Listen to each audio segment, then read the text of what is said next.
Welcome viewers. அது April மாதம் 13ஆம் தேதி 2026 ஒரிஷாவில் இருக்கக்கூடிய புவனேஸ்வர் அப்படின்ற பகுதியில் ரேஷ்மா என்று சொல்லக்கூடிய சுமார் 22 வயதை நிரம்பிய பெண்மணிக்கு அவங்களுடைய அம்மா திருமண ஏற்பாடு செஞ்சிருக்கிறாங்க. அந்த திருமணம் அப்படின்றது இன்னும் ஒரு 20 நாள் தான் இருக்குது. இந்த 20 நாளுக்கு இடையிலேயே அவங்களுடைய அம்மா காணாமல் போகிறாங்க.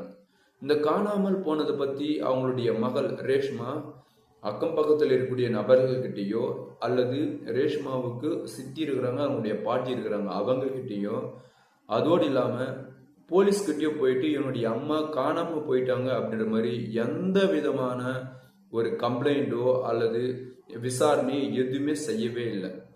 ஸோ இவங்களுடைய கல்யாணம் அப்படின்றது இன்னும் 2 நாள் தான் இருக்குது. அப்படின்ற பட்சத்தில் ரேஷ்மாவுடைய சித்தி வீட்டுக்கு வராங்க. சித்தி வீட்டுக்கு வந்துட்டு எங்கம்மா அம்மா ஆளே காணும் அப்படின்னு சொல்லி கேட்கும்போது, அம்மா உன்னாட தான் வந்திருக்கிறாங்கன்னு சொல்லி நான் நம்பிக்கையா இருந்த சித்தி, நீ என்ன வெறும் கை வீசிட்டு நீ மட்டும் தனியாக வர, அம்மா எங்க அப்படின்னு சொல்லி கேட்குறாங்க. அது மாதிரி கேட்கும்போது அம்மா என் கூட வரலையாம்மா அப்படின்ட்டு ரேஷ்மாவுடைய சித்தி சொல்ல, இதை கேட்ட ரேஷ்மா, என்ன சித்தி நீங்கள் பயங்கலப்படுறீங்க, அம்மா உங்கள்கிட்ட தான் இருக்கிறாங்கன்னு சொல்லி நான் நம்பிக்கையா இருக்கிறேன் அப்படின்ற மாதிரி பேசுகிறாங்க. இதுமாரி பேசிட்டு இருக்கும்போது ரேஷ்மாவுடைய பாட்டி வராங்க. அவங்க பாட்டி வந்ததும் எங்கம்மா அம்மா அப்படின்னு சொல்லி அவங்களும் இதே கேள்வி தான் கேட்குறாங்க. என்ன பாட்டி நீங்களும் அதே மாதிரி சொல்கிறீங்க, அம்மா வீட்டில் காணாமல் போய் கிட்டத்தட்ட ஒரு 18 நாள் ஆகுது, ஒருவேளை சித்தியானு வந்திருக்கணும் இல்லைன்னா உன்னாண்ட வந்திருக்கணும் அப்படின்னு சொல்லி நான் நம்பிக்கை இருந்தேன், நீங்கள் 2 பேருமே என்னாண்ட வரல அப்படின்னு சொல்லி சொல்கிறீங்களே, அப்போ அம்மா எங்கே தான் போனாங்களோ என்னவோ அப்படின்னு ரேஷ்மா என்ன பண்ணுறாங்க அப்படின்னா அவங்களுடைய சித்தி மற்றும் பாட்டிக்கிட்ட வந்து ரொம்ப ஃபீல் பண்ணி அழ ஆரம்பிக்கிறாங்க. அதற்கு இவங்க என்ன சொல்கிறாங்க அப்படின்னா ஒரு மன ஆறுதல் கொடுக்குறாங்க. நீ எதுவும் கவலைப்படாதமா, அம்மா எங்கே போனாலும் வந்துடுவாங்க, உன்னுடைய கல்யாணம் அப்படின்னா அம்மாவுக்கு ரொம்ப ரொம்ப ரொம்ப பிடிக்கும், ஆகையால் இன்னும் 2 நாளில் உன்னுடைய அம்மா வந்துடுவாங்க, நீ தைரியமாக இருமா அப்படின்ற மாதிரி ஆறுதல் சொல்கிறாங்க. ஆறுதல் சொல்லிட்டு இவங்களுக்கு ஒரு சந்தேகம் எழும்புது. என்னடா இது, இவங்க அம்மா காணாமல் போய் கிட்டத்தட்ட ஒரு 18 நாள் ஆகுதுன்னு சொல்லி சொல்கிறான், இது வரைக்கும் நாம கிட்ட கால் பண்ணியோ அல்லது நேரவோ எதுவுமே கேட்கவே இல்லை, அம்மா எங்கே போனாங்க எதை போனாங்க அப்படின்னு சொல்லி. அதே மாதிரி அகம்பகத்தில் இருக்கக்கூடிய நபர்கள்கிட்ட யாருக்கிட்டையும் அவங்களுடைய அம்மா காணாமல் போனதை பற்றி சொல்லலை. அதே மாதிரி அக்கம்பக்கத்தினுடைய நபர்கள் யாராவது ரேஷ்மா அவங்களுடைய அம்மா எங்கே அப்படின்னு சொல்லி கேட்டால், எங்கள் அம்மா என்னுடைய பாட்டி வீட்டுக்கு போயிருக்கிறாங்க அப்படின்னு ஒருத்தருக்கிட்டையும், என்னுடைய அம்மா என்னுடைய சித்தி வீட்டுக்கு சொல்லியிருக்கிறாங்க போயிருக்கிறாங்க அப்படின்னு சொல்லி இன்னொருத்தருக்கிட்டையும், என்னுடைய அம்மா காசிக்கு போய்க்கிறாங்க அப்படின்னு சொல்லி இன்னொருத்தருக்கிட்டையும், இது மாதிரி ஒவ்வொரு நபர்கள்கிட்டையும் இவங்க சொல்லக்கூடிய அந்த பொய் அப்படின்றது தெளிவாகவே தெரியுது. ரேஷ்மாவுடைய அம்மா காணாமல் போன தகவல் இவளுக்கு கட்டாயம் தெரியும், இவ ஏதோ ஒரு விஷயத்த மறைக்கிறா அப்படின்ற மாதிரி தான் அக்கம்பக்கத்தினுடைய நபர்கள் எல்லாருமே சிந்திக்க ஆரம்பிக்கிறாங்க. அதே மாதிரி இந்த கல்யாணம் அப்படின்றது இன்னும் ஒரே நாள் தான் இருக்குது. இந்த கட்டத்தில் என்ன ஆகுது அப்படின்னா ரேஷ்மாவுடைய பாட்டி ரேஷ்மாவை கூப்பிட்டு இந்த திருமணத்தை உடனடியாக ஸ்டாப் பண்ணு, உன்னுடைய அம்மா காணாமல் போயிட்டா அது ஃபர்ஸ்ட் நம்ம கண்டுபிடிக்கலாம், அதோடு இல்லாமல் உன்னுடைய அம்மா முன்னு நின்று தான் இந்த திருமணத்துக்கு ஏற்பாடு செஞ்சா, அந்த பிள்ளைக்கு நான் உனக்கு கொடுக்குறேன் அப்படின்னு சொல்லி வாக்குமூலம்ல குத்துருக்குறாங்க. இது மாதிரி இருக்கும்போது உன்னுடைய அம்மா இல்லாத திருமணம் நடக்கவே கூடாது, ஆகையால இந்த கல்யாணத்தை உடனடியாக ஸ்டாப் பண்ணு அப்படின்னு சொல்லி சொல்றாங்க. இதுதான் நான் எதிர்பார்த்தேன் அப்படின்ற மாதிரி ரேஷ்மா உள்ளத்துல நினைச்சிட்டு என்ன பண்றாங்க அப்படின்னா, ஓகே நீங்க புள்ள வீட்டுக்காரர்கிட்ட கால் பண்ணி சொல்லிடுங்க, இதுதான் அவங்களுடைய நம்பர் அப்படின்னு சொல்லி சொல்றாங்க. உடனே என்ன பண்றாங்க அப்படின்னா இவங்களும் புள்ள வீட்டுக்காரர்கிட்ட கால் பண்ணி சொல்றாங்க, என்னுடைய மகள் ஒரு 2 நாள் அதாவது 20 நாள் ஆள் காணாமல் போயிட்டு இருக்கிறாங்க, என்ன ஆச்சு அப்படின்னு சொல்லி எங்களுக்கு தெரியல, ஆகையால தற்சமயம் இந்த கல்யாணத்தை நாங்கள் நிறுத்தி வைக்கிறோம் அப்படின்ற மாதிரி சொல்றாங்க. இதை கேட்ட பிள்ளை வீட்டுக்காரர் ரொம்ப ஃபீல் பண்றாங்க. ஏன் அப்படின்னா எப்படியாவது தன்னுடைய மகனுக்கு திருமணம் ஆயிடும் அப்படின்னு சொல்லி அவங்க ஒரு நம்பிக்கையில் இருந்திருப்பாங்க இல்லையா. கல்யாணத்துக்கு ஒரு நாளைக்கு முன்னாடி சொன்ன கட்டாயம் கஷ்டம் இருக்கு இல்லையா. இப்போ என்ன ஆகுது அப்படின்னா சரி ஓகே அப்படின்னு அந்த புள்ள வீட்டுக்காரர் அமைதியாக வராங்க. இப்போ ரேஷ்மாவை கூப்பிட்டு நடுத்துல நிற்க வச்சு ரேஷ்மாவுடைய உறவினர்கள் எல்லாரும் ரவுண்டு கட்டுறாங்க ரேஷ்மாவை.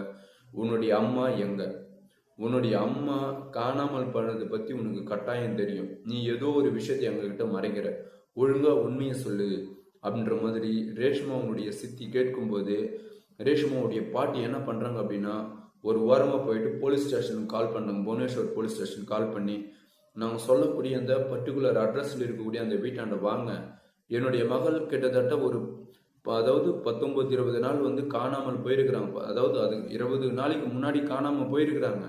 இது வரைக்கும் என்னுடைய பேத்தியை என்கிட்ட எதுவுமே சொல்லலை. அது மாதிரி காணாமல் போனதை பற்றி உங்ககிட்ட வந்து புகாரும் கொடுக்குறேன். எங்களுக்கு என்னவோ என்னுடைய பேத்தி மேலதான் சந்தேகமா இருக்குது அப்படின்னு சொல்லி அவங்களுடைய பாட்டி போலீஸை வர வைக்கிறாங்க. இவங்களுடைய சித்தியும் கேள்வி கேட்க ஆரம்பிக்கிறாங்க. நான் கேட்டா உன் வீட்டுக்கு வரலையான்னு கேட்கறேன். உன் பாட்டி கேட்டா நான் பாட்டி அங்க வரலையான்னு சொல்லி கேட்கறேன்.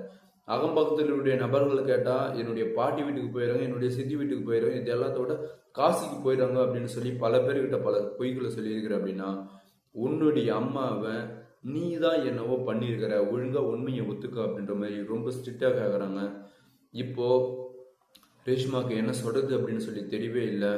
ரொம்ப நேரம் ஆகியும் பதிலே சொல்லாது இருந்ததால உடனே வந்து போலீஸ் வந்து ஒழுங்கா உண்மையை ஒத்துக்குங்க, இல்லை அப்படின்னா உங்களை அழுக்கா தூக்கி கொண்டு போயிட்டு கஸ்டடியில் வச்சு போலீஸ் ட்ரீட்மெண்ட் கொடுத்து விசாரிக்கிற மாதிரி இருக்கும், ஒழுங்கா உண்மையை ஒத்துக்குங்க அப்படின்னு சொல்லி வற்புறுத்துறாங்க. அது மாதிரி வற்புறுத்தும் போது உடனே வந்து ரேஷ்மா வந்து அழ ஆரம்பிக்கிறாங்க. அழ ஆரம்பிச்சு என்னுடைய அம்மாவை நானும் என்னுடைய காதலனான விவேக் 2 பேரும் சேர்ந்து தான் கொலை பண்ணும் அப்படின்ற ஒரு பெரிய பூகம்பத்தை தூக்கி போடுறாங்க. இதை கேட்டதுமே ரேஷ்மாவுடைய சித்திக்கும் அவங்களுடைய பாட்டிக்கும் அப்படியே வந்து தூக்கி வாரி போட்டுட்டு, அடி பாவி, 20 நாளைக்கு முன்னாடியே உங்க அம்மாவை நீ கொலை பண்ணிட்டு எங்க அம்மா நாளைக்கு வந்துடுவாங்க நீக்கு வந்துடுவாங்க அப்படின்னு எங்க கிட்ட போய் சொல்லியிருக்கிறேன். அதோடு இல்லாம என்ன சித்தி உங்கூட வரலையா, பாட்டி உங்கூட வரலையா, எங்க அம்மா காசிக்கு போய்க்கிறாங்கன்னு இது மாதிரி பல பேர்கிட்ட பல பொய்களை சொல்லியிருக்கிறேன். உன்னுடைய அம்மாவை கொலை பண்ற அளவுக்கு உங்க அம்மா உங்ககிட்ட என்ன அப்படி நடந்துட்டா, ஒழுங்கா வந்து உண்மையை ஒத்துக்கோ அப்படின்னு சொல்லி கேட்கும்போது அதற்கு ரேஷ்மா அவங்களுடைய வாக்குமூலத்தை அவங்களுடைய வீட்டில இருந்தே தராங்க. இருந்தாலும் போலீஸும் பக்கத்துல நிற்கிறாங்க. அவங்க என்ன சொல்றாங்க அப்படின்னா, எனக்கு 22 வயசு, நான் பக்கத்தில் இருக்கக்கூடிய ஒரு தனியார் பள்ளியில பாலிடெக்னிக் படிச்சுட்டு இருக்கிறேன். என் கூட படிக்கக்கூடிய என்னுடைய கிளாஸ் மட்டும் தான் விவேக்.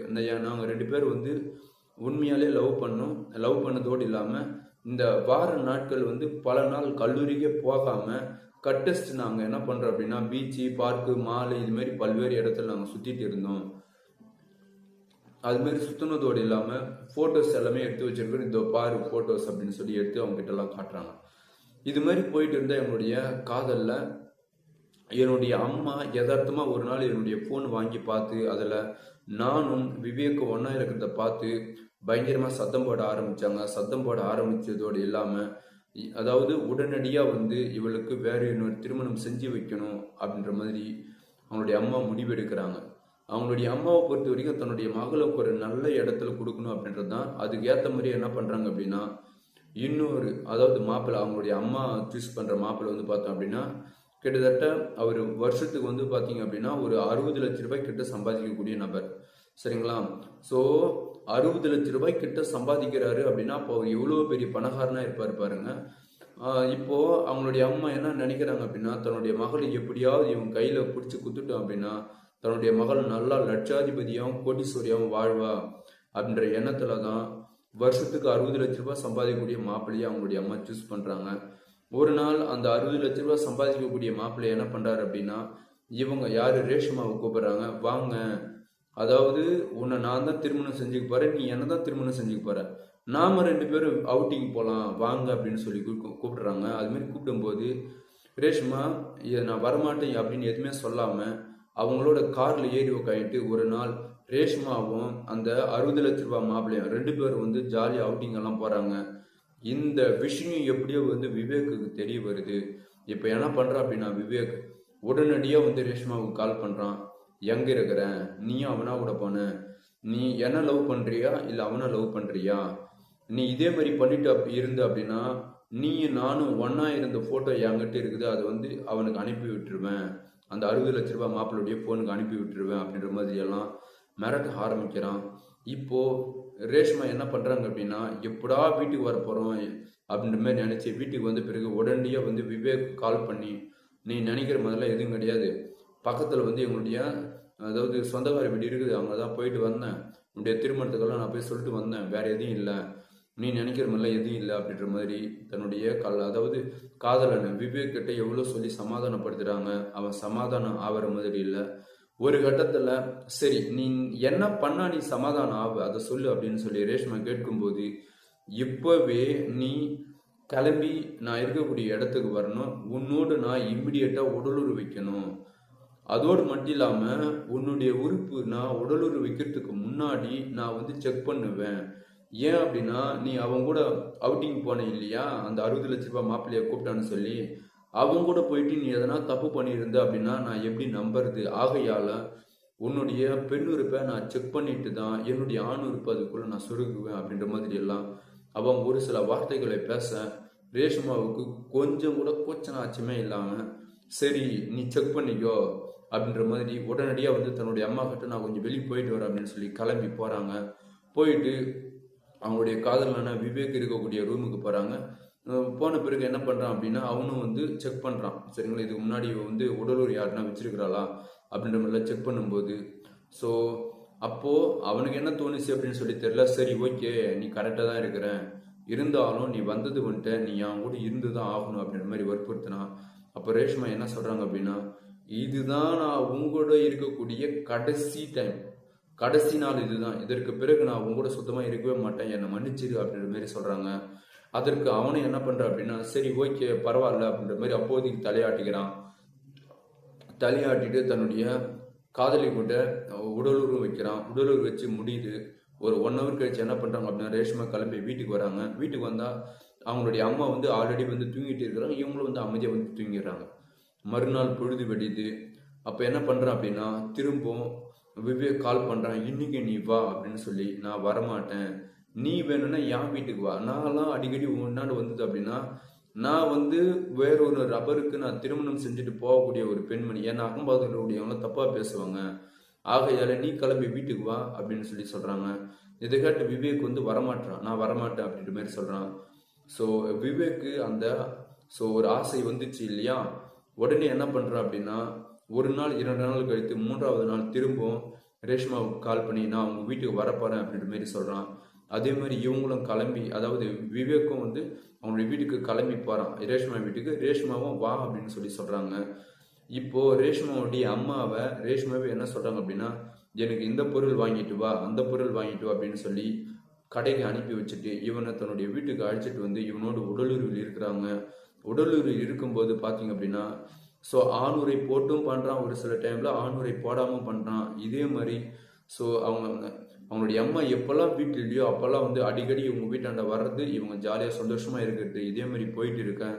ஒரு கட்டத்தில் என்ன ஆகுது அப்படின்னா ரேஷ்மா அவங்களுடைய பிறப்புறுப்பு என்ன ஆகுது அப்படின்னா ஒரு மாதிரியான ஏதோ ஒரு, அதாவது பூஞ்சையோ அதாவது பாக்டீரியா ஏதோ ஒரு வைரஸ் தொற்று வந்து ஏற்படுது. சரிங்களா, ஏதோ ஒரு வைரஸ் தொற்று அது மாதிரி ஏற்படும் போது இப்போ நமக்கு இன்னும் கல்யாணன்றது ஒரு 20 நாள் தான் இருக்கும். இன்னத்துக்கு நடா இது மாதிரி ஒரு விதமான ஒரு, அதாவது எப்படி சொல்றது அப்படின்னா அது நீங்களே புரிஞ்சுங்க. சரிங்களா, அது எனக்கு சொல்ல வரல.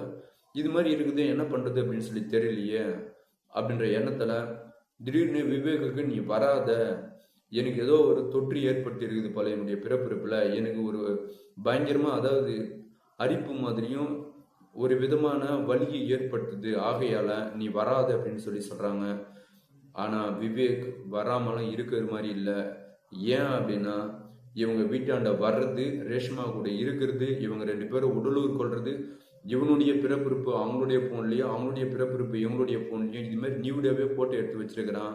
இதெல்லாம் வச்சு நீ ஒழுங்கா இப்ப நீ என்ன அலோ பண்ணாதான் நீ தப்பிச்ச, இல்லை அப்படின்னா உடனடியா உன்னுடைய அம்மாவுக்கு இந்த போட்டோவை அனுப்பிடுவேன். அதோடு மட்டும் இல்லாம உன்னுடைய திருமணம் செஞ்சுக்க போறான் பார், அவனுக்கு இந்த போட்டோவை அனுப்பிடுவேன் அப்படின்ற மாதிரி மிரட்டுறான்.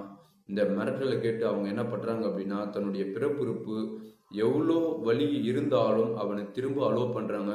அலோ பண்ணி, அதாவது இவங்க வந்து இது முடியுது, இது உடலுறவு செஞ்சு முடிச்ச பிறகு அப்பதான் இவனுடைய நிபந்தனையை வைக்கிறான். என்ன வைக்கிறான் அப்படின்னா நான் உங்க கூட பழகினதுல இருந்து கிட்டத்தட்ட ஒரு 1 லட்ச ரூபாய் கிட்ட செலவு பண்ணியிருப்பேன், ஆனா நீ வந்து என்ன கல்யாணம் பண்ணிக்க மாட்ட, அதற்கு பதிலா அங்கராம் பாரு அந்த 60 லட்ச ரூபாய் மாப்பிள்ள, நீ அவனை தான் கல்யாணம் பண்ணிக்க போற, அவங்களோட தான் போய் சந்தோஷமா இருக்க போற, ஆகையால நான் எதுக்கு உனக்கு தேவையில்லாம காசு செலவு பண்ணணும், இது வரைக்கும் நான் செலவு பண்ண காசு மொத்தம் திருப்பி கொடு அப்படின்னு சொல்லி கேட்கறான். இதை கேட்டதுமே ரேஷ்மாவுக்கு அப்படியே ஆடி போகுது. என்னடா இது, இவன் கூப்பிடும் போதெல்லாம் நாம போனோம், அதே மாதிரி நாம கூப்பிடும் போதெல்லாம் இவன் வந்தான், ஜாலியா சந்தோஷமா உடலுறவுலாம் இருந்தோம், அதுக்கெல்லாம் காசு கணக்கு போட்டா எவ்வளோ லட்சத்தை தாண்டும். நாம் என்ன அவ்வளோ ஒரு கீழ்த்தரமான பெண்ணாவா இருந்தோம், இவனா இது மாதிரி சீப்பா பேசுறானே அப்படின்ற மாதிரி நினைச்சு, டேய் எழுந்து போடா, காசும் கிடையாது ஒன்றும் கிடையாது, அப்போ நீ இவ்வளோ நாள் நீ என் கூட இருந்தில்ல, அப்போ ஒரு முறை இருக்கிறதுக்கு நான் 20,000 ரூபாய் அப்படின்னு சொல்லி கணக்கு பண்ணா நீ என்கிட்ட 10 முறைக்கு மேலே இருந்துட்டேன். ஸோ அப்போ எவ்வளோ போகுதுடா, இதெல்லாம் என்கிட்ட காசு கேட்டுட்டு வந்துட்டு இருக்காது அப்படின்ற மாதிரி சொல்றாங்க. ஆனா யாரு விவேக் என்ன பண்றான் அப்படின்னா, அதெல்லாம் வேலையே ஆகாது. நீ என் கூட இருந்திருக்கிற, நானும் உன் கூட இருந்திருக்கிறேன், எனக்கு தேவை காசு கட்டாயம் வேணும் அப்படின்ற மாதிரி சொல்றான். இதை கேட்ட ரேஷ்மா சரி பார்க்கலாம் போ அப்படின்ற மாதிரி சொல்லிட்டு திரும்பாம ரூமுக்கு போயிட்டு கால் பண்றான். கால் பண்ணும்போது ரேஷ்மா ரொம்ப சாந்தமா பேசுறான். எனக்கு அப்பா இல்லை, என் அம்மா மட்டும்தான் இருக்கிறாங்க, நான் இப்போ அந்த காசெல்லாம் திருப்பி கொடுக்கறது, ஏதோ நான் உன் கூட பழகினதுக்கு உன் கூட நான் இருந்தேன், அதுபாட விடுடா அப்படின்னு சொல்லி சொல்லும்போது எனக்கு தெரியும் உன்னுடைய அம்மாவுடைய பூர்வீக சொத்து வித்து நீ கிட்டத்தட்ட உங்க வீட்டுல ஒரு 80 லட்சம் ரூபாய் காசு வச்சிட்டு இருக்கிறன்னு எனக்கு அந்த விஷயம் தெரியும். அது எப்படி தெரியும் அப்படின்னா, உங்க வீட்டாண்டனா ஒரு நாள் வரும்போது அங்கிருந்த ஒரு நபர் சொல்லிட்டாங்க என்ன அப்படின்னா, ஏடா திடீர்னு அவங்க வீட்டாண்ட போயிட்டு வர அவங்க வீட்டுல வந்து காசு இருக்குது, அந்த காசு நீ திருடி போயிட்டுனா உன்னை போலீஸ் ஸ்டேஷன்ல பிடிச்சி குத்துருவாங்க அப்படின்ற மாதிரி சொல்லும்போது, எவ்வளோ காசு இருக்குது அப்படின்னா 80 லட்ச ரூபாய் நிலவத்த காசு இருக்குதுடா அப்படின்ற மாதிரி சொல்லி கொடுத்துட்டாங்க.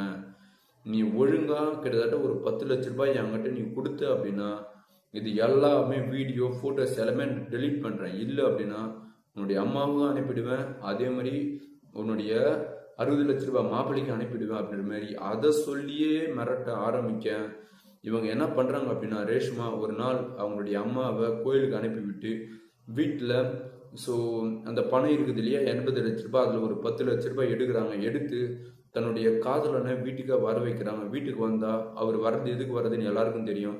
நேரம் வந்ததுமே வாடி போகலாம் அப்படின்னு சொல்லி பெட்ரூம் கிட்டுன்னு போயிட்டு அவர் என்ன பண்ணுறாரு அப்படின்னா உடலுறவில் ஈடுபடுறாங்க. அதுமாரி உடலுறவில் ஈடுபட்டு இருக்கும்போது ரேஷ்மா அவனுடைய அம்மா அங்கே என்ட்ரா ஆகுறாங்க. கதவை தட்டி உள்ளே போயிட்டு பார்த்தா தன்னுடைய மகள் உடம்புல ஒட்டு துணி கூட இல்லாமல் அவங்களுடைய காதலான விவேகா கூட உடலுறவு பார்த்து ஓடி வந்து சராமரி அடிக்கிறாங்க. அதுமாரி அடிக்கும்போது ரேஷ்மாவை 2 அடி அடிச்சதுமே அவங்களுடைய காதலான விவேக் என்ன பண்ணுறாங்கன்னா ரேஷ்மாவுடைய அம்மாவை ஓங்கி அடிக்கிறான். பிறகு ரேஷ்மாவே அவங்களுடைய அம்மாவை அடிக்கிறாங்க. அடித்து முடித்த பிறகு நான் வந்து இவனை தான் கல்யாணம் பண்ணிப்பேன், எனக்கு விருப்பமே இல்லாமல் அந்த 60 லட்ச ரூபாய் மாப்பிள்ளையை நீ சூஸ் பண்ணி வச்சிருக்க, வேணா நீ போய் கல்யாணம் பண்ணிக்க அப்படின்னு பேர் அவங்களுடைய அம்மாவை எதிர்த்து பேசுகிறாங்க. அதோடு மட்டும் இல்லாமல் பக்கத்துலேயே வந்து ஒரு 10 லட்ச ரூபாய் நான் எத்தான்னு சொன்னேன் இல்லையா வீட்டில் இருந்து, அதையும் இருக்குது, நான் இந்த 10 லட்ச ரூபாவை நான் விவேக்கு தான் தரப்போகிறேன், உன்னால் என்ன பண்ண முடியுமோ நீ போய் பண்ணிக்க அப்படின்ற மாதிரி அவங்களுடைய அம்மாவை எதிர்த்து பேச இந்த பெண் குழந்தை கிட்டத்தட்ட 3 வயது இருக்கும்போது அவங்களுடைய அப்பா விட்டு இறந்துருக்கிறாங்க. அந்த 3 வயசுல இருந்து இப்போ நடக்கக்கூடிய 22 வயசு வரைக்கும் இவங்களே தான் ஒரே ஒரு அதாவது சிங்கிள் பேரண்ட் அவங்களுடைய அம்மாவே தான் வளர்த்து வந்திருக்கிறாங்க. இவ்வளோ நாள் தன்னுடைய மகளுக்கு என்னென்ன வேணும், அவள் எதெல்லாம் விரும்பும் அப்படின்னு சொல்லி பார்த்து நம்ம வாங்கி கொடுத்தோம். அப்படியாப்பட்டவளே ஏதோ ஒரு கைசாட நாய்க்காக நம்மளை அடிச்சிட்டாலே அப்படின்ற மாதிரி அவங்க அப்படியே என்ன பண்ணுறதுன்னே சொல்லி தெரியாமல் அப்படியே ரொம்ப மௌனமாக ஆகுறாங்க. ஒரு கட்டத்தில் இதற்கு பிறகு நம்ம உயிரோடு இருக்கவே கூடாது அப்படின்ற மாதிரி நினச்சிட்டு, ஓ நீ இந்த அளவுக்கு வளர்ந்துட்ட அப்படின்னா இதற்கு பிறகு நீ என் வீட்டில் இறக்க தேவையில்லை, அந்த 10 லட்ச ரூபாய் தூக்கி போடு. அது ஏன் அப்படின்னா என்னுடைய அம்மா வீட்டில் என்னுடைய அப்பா சம்பாதிச்ச நிலத்தை விற்று எடுத்துன்னு வந்த பணம், உன்னுடைய அப்ப நிலம் இருந்தது அப்படின்னா அதை போயிட்டு நீ விற்று எடுத்துன்னு வந்து நீ அவங்க கூட போய்க்கோ அப்படின்ற மாதிரி ரொம்ப ஸ்ட்ரிக்டாக சொல்கிறாங்க.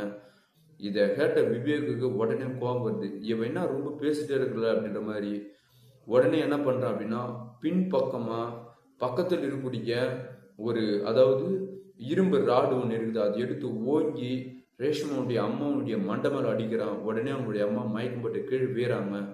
விழுந்ததுமே ரேஷ்மா என்ன பண்ணியிருக்கணும், என்னடா பாவி இதுமாரி நீ பண்ணிட்டியே என்னுடைய அம்மா அப்படின்ற மாதிரி ஓடி போயிட்டு தண்ணி ஏதாவது தொளிச்சு எழுப்பியிருந்தா பரவாயில்ல, அதற்கு மாறா இவளை சாவடி, இவ உயிரோடு இருந்தா அப்படின்னா அந்த 80 லட்ச ரூபாவும் நமக்கு கிடைக்காது, நீயும் எனக்கு கிடைக்க மாட்டேன், அதே மாதிரி அந்த 60 லட்ச ரூபாய் மாப்பிள்ளை கிட்ட நான் போய் மாட்டிட்டு என் வாழ்க்கையை குடிச்சவராயிடும். ஆகையால இது எல்லாத்துக்கும் மூல காரணமே என்னுடைய அம்மா தான், முதல்ல அவளை சாவடி அப்படின்ற மாதிரி சொல்றான். யாரு இது எல்லாமே ரேஷ்மா சொல்றாங்க. இதை கேட்ட அப்படியே விவேக்குக்கு வீரம் வந்துட்டு அதுவும் ஒரு லேடிஸ் கிட்ட தான் அவருக்கு வேணும். ஸோ ரேஷ்மாவுடைய அம்மானுடைய கழுத்து மேலே தன்னுடைய காலை எடுத்து வச்சு துடிக்க துடிக்க கொலை பண்ணுறான். அந்த சம்பவ இடத்திலேயே அவங்களுடைய அம்மாவுடைய நாக்கு விழித்தெளிய நிலையில் அங்கே இறந்தும் போயிடுறாங்க.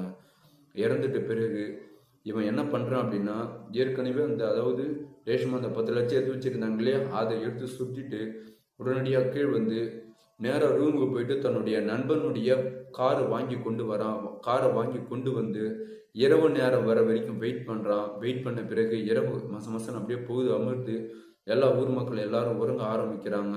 இரவு சுமார் 11:48 போல அங்கு நாக்கு வெளித்தள்ளி அந்த இறந்து கிடக்குறாங்க இல்லையா ரேஷ்மாவுடைய அம்மா, அவங்கள அழுக்கா ஒரு கோணிப்பையில் எடுத்து கட்டி கொண்டு போய் அந்த காரில் வச்சு அங்கேருந்து சுமார் ஒரு 30 கிலோமீட்டர் தூரத்தில் இருக்கக்கூடிய ஒரு ஆறு இருக்குது. அந்த ஆற்றுல கொண்டு போயிட்டு போட்டு கூடவே வந்து ரேஷ்மாவும் போயிருக்கிறாங்க. தன்னுடைய அம்மாவை இவ்வளோ நாள் எப்படி தன்னை கஷ்டப்பட்டு பெற்று வளர்த்தாங்களோ அப்படின்றதால எதுவுமே நினைக்காம எடுத்துன்னு போயிட்டு ஆற்றுல போட்டு இவங்க என் பாட்டு வந்துட்டு யாரு என்ன கேட்டாலும் என்னுடைய அம்மா காசிக்கு போய்கிறாங்க, பாட்டி வீட்டுக்கு போய்கிறாங்க, இங்கே போய்கிறாங்க, அங்கே போய்கிறான்னு சொல்லி கதை சொல்லி ஏமாத்திருக்கிறாங்க ரேஷ்மா.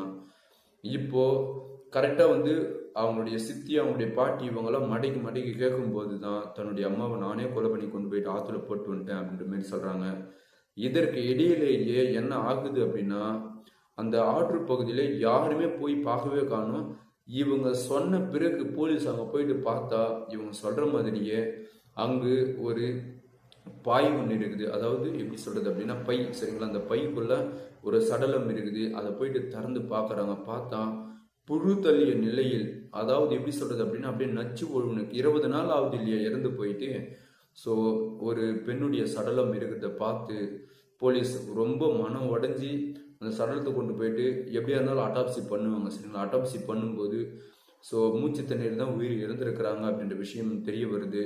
அந்த எலும்பு கூடியும் அந்த மிச்சம் மீஞ்சி இருக்கக்கூடிய அந்த சதை, அதாவது அந்த அழுகின நிலையில் இருக்கக்கூடியது எல்லாத்தையுமே ரேஷ்மா அவனுடைய அம்மாவனுடைய சித்தியும் அவனுடைய பாட்டியும் அப்படியே தலையில் அடிச்சுட்டு ஆயிடுறாங்க. ஏன் அப்படின்னா ரேஷ்மா அவனுடைய அம்மா ரொம்ப டேலண்டான ஒரு நபர்.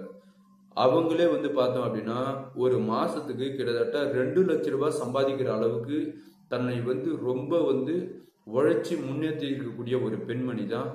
அவ்வளோ உஷாராக இருந்த பெண்மணியை அவங்களுடைய மகள் ஏமாத்திருக்கிறாங்க. அதோடு மட்டும் இல்லாமல் தன்னுடைய மகளுடைய கையாலேயே இவங்க சொல்லி இறந்துருக்கிறாங்க அப்படின்ற இந்த விஷயம்லாம் கேட்டதுமே அவங்களுக்கு பயங்கரமாக துயரம் வந்தது. பயங்கரமாக அழவ ஆரம்பிக்கிறாங்க. ஒரு கட்டத்தில் விவேக் மற்றும் ரேஷ்மா இவங்க 2 பேரையும் போலீஸ் கைது பண்ணி கொண்டு போயிட்டு கோர்ட்டில் ஆஜர்படுத்தி இப்போ இவங்க 2 பேரும் சிறையில் தான் இருக்கிறாங்க, சரிங்களா. ஸோ இந்த விஷயத்தை பொறுத்த வரைக்கும் இன்னும் வந்து இந்த கேஸ் வந்து போயிட்டு தான் இருக்குது. இப்போதைக்கு வந்து தற்செயலாக அவங்க சிறையில் தான் வச்சிருக்கிறாங்க, சரிங்களா. ஓகே நண்பர்களே, ஸோ இந்த விஷயத்தை பொறுத்த வரைக்கும் தன்னுடைய பெண் உறுப்பு புண்ணாகனா கூட பரவாயில்லன்ற மாதிரி ஒரு காதலன் வந்து அவங்கள அதாவது எப்படி சொல்றது அப்படின்னா சின்னாபனப்படுத்துறான். ஆனா அவனி இனிக்குது தன்னுடைய அப்பா தன்னை 3 வயசுல விட்டு இறந்த பிறகு கூட மற்றொரு கல்யாணம் பண்ணிக்காம இவங்களுக்காக வாழ்ந்த அவங்களுடைய அம்மா ஒரு நல்ல பெரிய பணக்காரருக்கு கொடுக்கணும் அப்படின்னு சொல்லி ஆசைப்பட்டதுக்கு வந்து இவங்களுக்கு கசக்குது அப்படின்னா இந்த சமுதாயம் எப்படி இருக்குது அப்படின்னு சொல்லி நீங்க யோசித்து பாருங்க. இது பெண்கள் மட்டும் தான் இருக்கிறாங்க அப்படின்னு சொல்லி கிடையாது, ஆண்களும் இது மாதிரி தான் இருக்கிறாங்க, சரிங்களா. ஸோ இது மாதிரி யாரும் இருக்காதீங்க அப்படின்னு சொல்லி உங்களை பெற்றெடுத்த உங்களுடைய அப்பா அம்மாவுக்கு தெரியும் யார் நல்லவங்க யார் கெட்டவங்க, யாருக்கு கொடுக்கணும் யாருக்கு கொடுக்கக்கூடாது அப்படின்னு சொல்லி. அதே மாதிரி நீங்கள் லவ் பண்ணுறது உண்மையான லவ், அன்பு உண்மையான லவ் அப்படின்னா அதை வந்து உங்களுடைய அப்பா அம்மா கிட்ட எடுத்து சொல்லுங்க. உங்களுடைய அப்பா அம்மா கிட்ட எடுத்து சொல்லி அப்பா அம்மாவுடைய பர்மிஷனோடு நீங்கள் லவ் பண்ணுற நபரை நீங்கள் திருமணம் செஞ்சுக்கலாம். என்னுடைய அப்பா அம்மா ஒத்துக்க மாட்டேங்கிறாங்க கல்யாணத்துக்கு அப்படின்னு சொல்லி பல பேர் சொல்லுவீங்க. அதற்கு ஒரே ஒரு வழி இருக்குது.